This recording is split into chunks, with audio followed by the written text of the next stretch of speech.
Think about the last time someone truly listened to you. Not nodding while composing their reply. Not waiting for the gap in your sentence so they could speak. Not physically present but mentally elsewhere. Actually, genuinely, completely there. Their full attention on you. Your words, your face, what you weren't saying. How long ago was that? How rare was it? Now think about the last time you gave that to someone else. A French philosopher who died at 34 in 1943 argued that this, what she called true attention, is the rarest and most valuable thing one human being can offer another. Not money, not advice, not time, attention. And she spent her short, extraordinary life trying to understand why it's so difficult and what it costs to do it properly. This is where curiosity meets truth.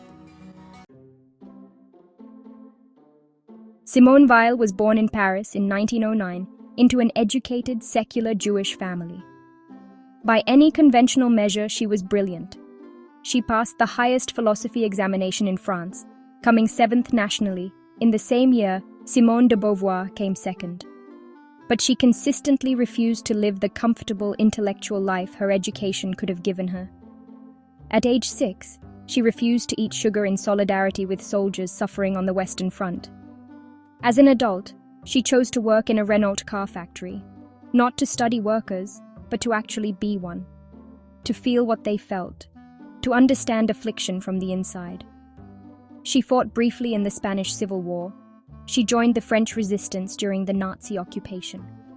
And she died at 34 in England, from tuberculosis complicated by her refusal to eat more than the minimum ration allocated to people in occupied France. She would not allow herself to consume more than those who were suffering. Even in death, she practiced what she preached. The philosopher who said attention is the purest form of generosity spent her entire life giving hers away. But here's where it gets truly interesting. Weil's concept of attention sounds simple. Pay attention. But what she meant by it is almost nothing like what that phrase means in everyday life. For Weil, attention meant the complete suspension of your own thoughts, opinions, desires, and agendas, in order to be fully receptive to what is actually in front of you. Not filtering reality through your own lens, not categorizing, fixing, judging, planning, simply receiving.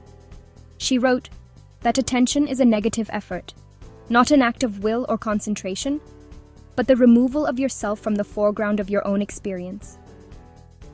Think about what this means practically. When someone comes to you with a problem, most of us immediately begin running our own internal program. Have I experienced this? What do I think the solution is? How does this relate to me? What should I say next? That internal program is the opposite of attention. It is the insertion of yourself into someone else's experience. True attention, Weil's attention, is the suspension of that program. It is asking, what is actually here? Not what do I think about what is here. She said, this kind of attention is the same thing as love, not sentiment, not emotion. Love as a practice of perceiving another person fully, as they actually are, not as you need them to be. If this is already landing differently, you know what to do. Subscribe button is right there. Weil's philosophy rests on two opposing forces that she called gravity and grace. Gravity, in her philosophical sense, is the natural downward pull of the world. The tendency of suffering to produce more suffering, violence to produce more violence, hatred to produce more hatred. We see it everywhere. The person who was hurt and goes on to hurt others. The cycle that perpetuates itself because gravity, left unchecked, always pulls downward. Grace, her second force, is what interrupts that cycle.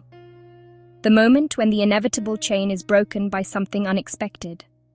When hate is met with peace. When suffering is met with presence rather than withdrawal. And here is the connection. Weil argued that affliction, deep, serious suffering, has a particular spiritual weight that most philosophy ignores. Affliction is not just pain. It is pain that marks the soul, that changes the sufferer at such a fundamental level that they feel invisible, unworthy of attention. The most radical act of grace, she argued, is to pay attention to someone in affliction. Not to fix them, not to advise them, not to explain their suffering to them, to see them fully, without agenda.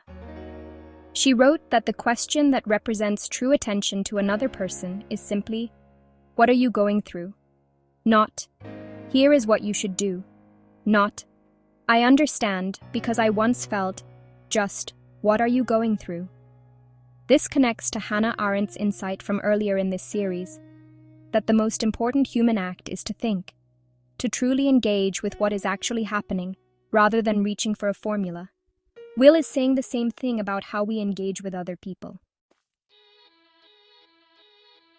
Will was not naive about how difficult genuine attention is. She understood that we live in a world that actively trains us away from it. Distraction is now an industry. Every platform, every notification, every algorithm is specifically engineered to fragment your attention into smaller and smaller pieces, because fragmented attention is more commercially valuable than sustained, deep attention. You are not bad at paying attention because you lack willpower. You are bad at paying attention because an enormous amount of resources have been invested in making you that way. Will couldn't have known about smartphones or social media.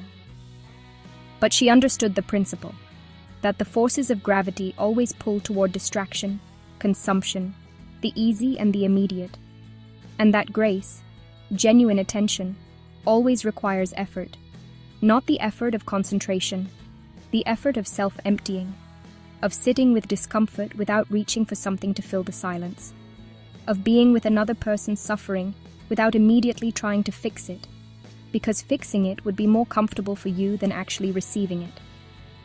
This is why she said attention is the rarest form of generosity, because it costs something that most people are no longer trained or willing to spend. Simone Weil died in 1943. Most of her major works were published after her death, from notebooks entrusted to a farmer named Gustave Thibon before she left for England. She died without knowing that those notebooks would become some of the most influential philosophical texts of the 20th century. She died having given more attention to the suffering of others, factory workers, resistance fighters, soldiers, the afflicted, than she ever gave to her own comfort or safety.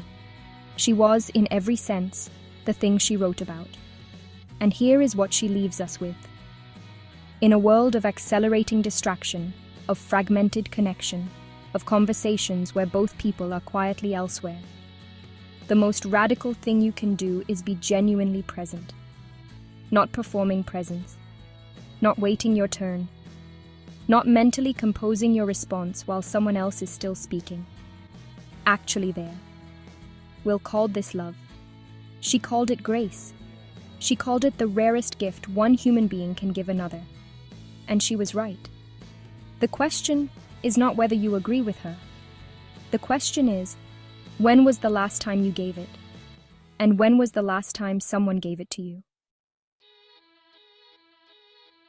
Here is your question for the comments. Think of someone in your life right now who needs to be truly seen, not fixed, not advised, just seen. What would it cost you to give them your full attention the next time you're with them? Drop your answer below. This has been our 5-week standalone philosopher series on chasing sunsets. Camus, Arendt, Epicurus, Zhuangzi, and now Simone Weil. If this series changed how you think, subscribe and hit the bell. There is a lot more where this came from. New Philosophy Explainer every Wednesday. This is where curiosity meets truth. See you next Wednesday.